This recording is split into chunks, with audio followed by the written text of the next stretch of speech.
That block of Trinity Park, in my mind, is one of the best ones in the neighborhood.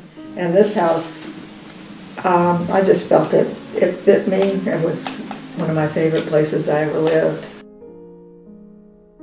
Dale Gaddis moved to this house 16 years ago after retiring from a position as head of the Durham Public Library System. Since then, she has remained a vital part of the Durham community, going to Tai Chi class at the local senior center, volunteering at urban ministries to provide food for the homeless, and participating in a book discussion group at her church. We're not on the side necessarily. He also preferred to refer to himself as Son of Man. Mm-hmm. Yeah. And what does that mean? He was human. Every morning, Dale's discipline allows her to get up at 5:45 to walk around the perimeter of Duke's East Campus along with her walking partner of 10 years, Hannah. Yeah, so it's happened twice where and somebody has stopped and I would say, well, just walk me to my walking partner, and she could walk me home. However, soon their morning walks will come to an end as Dale prepares to move to Crowsdale Village, a continuing care facility in Durham. As someone who always plans ahead, her move to Crowsdale is to prepare for the future and ensure that she'll be in good hands for every step of the aging process. The boxes are starting to pile up in the corner. Her cats are getting agitated. Dale says she's worried about how they're going to adjust to the move, since they won't be able to go outside at Crowsdale. Personally, what she will miss most of all is her garden. Inside, her house is filled with memories, from the pictures of loved ones lining the shelves to the cabinet holding her mother's china in the dining room.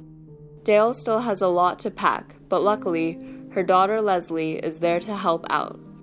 In between the packing, Dale hands her daughter old documents, including documentation from when her daughter had braces as a teenager. Although Leslie is more than ready to shred them, Dale looks at them fondly in reminiscence of her daughter's childhood. A day before the move, Dale's son comes over to finish up the rest of the packing. The hustle continues as they grab various items off tables and shelves. On her desk are the plans for her new apartment, reminding her of what's to come.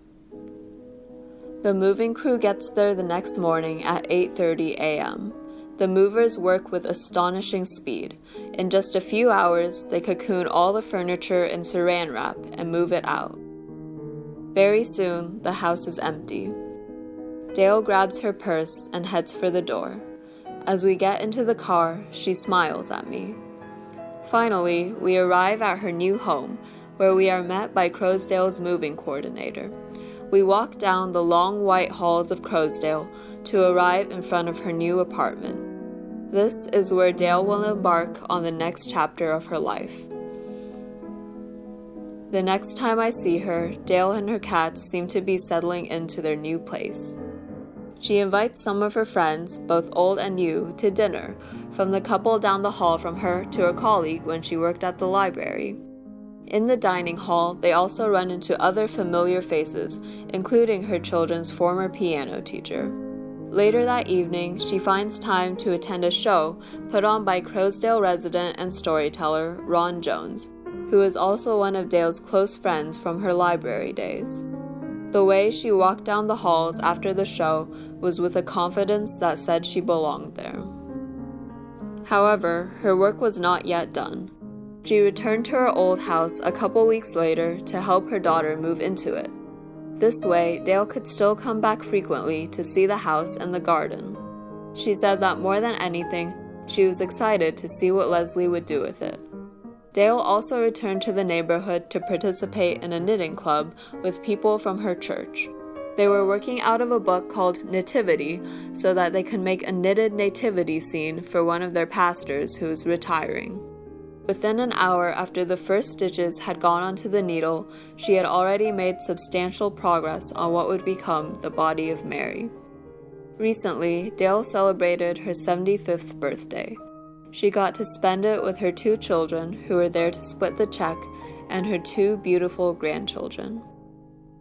Dale's story is just beginning, as she has yet to find her niche in the Crowsdale community, but there is a warmth and a strength to her that makes me believe she'll do just fine.